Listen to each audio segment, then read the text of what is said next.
Do you ever sometimes feel a tension as you read through the Bible and trying to organize or order the priority of the different commandments that God gives us?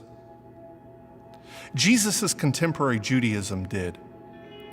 And one of the things that we find often in the Gospels where he is in conflict with some of his contemporaries is they are wrestling over what is the priority of the commandments. It's not that Jesus came in and tried to violate the law.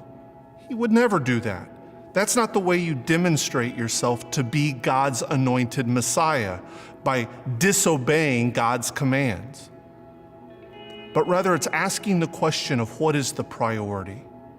And we see this in an episode recorded in Matthew, Mark, and Luke when Jesus and his disciples are walking through grain fields on the Sabbath.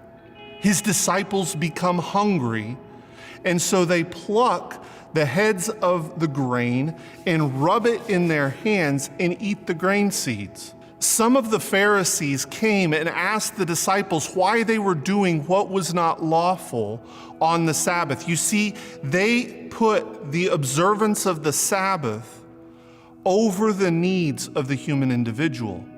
Jesus, however, comes to their defense, and he argues that the needs of the human individual are even more important to God than the Sabbath. See, I understand this because I remember growing up at a time when, well, let's just say that Sundays were Sunday, and you didn't work and you didn't really have a lot of fun outside of going to church. And I always would ask my mom when I was wanting to go and play on Sunday afternoon, well, if the pastor has to work on Sunday, why can't I go play? You see, it's a question of priority. And Jesus is going to hold up the value of the needs of his disciples over and above the observance of the Sabbath. He observed the Sabbath.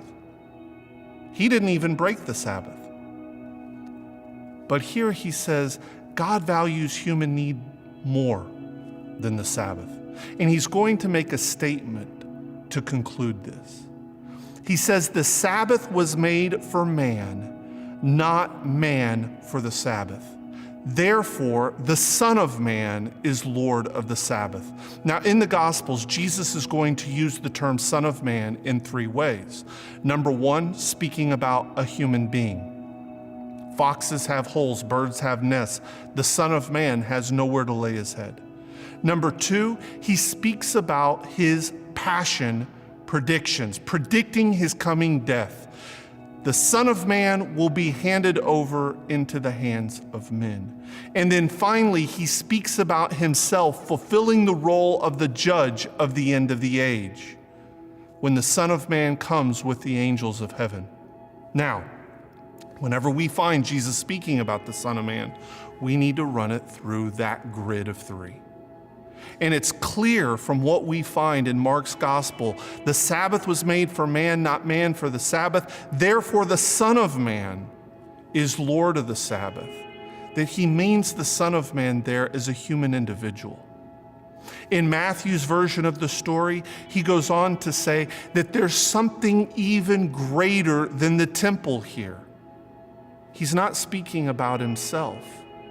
Rather, he's speaking about human need and our need to not get so wrapped up in trying to do what we think God wants us to do that we ignore the need of the human individual that's next to us.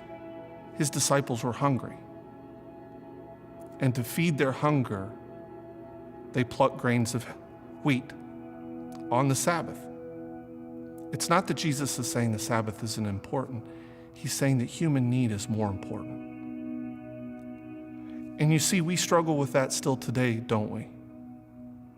How often do we get so caught up in our relationship with God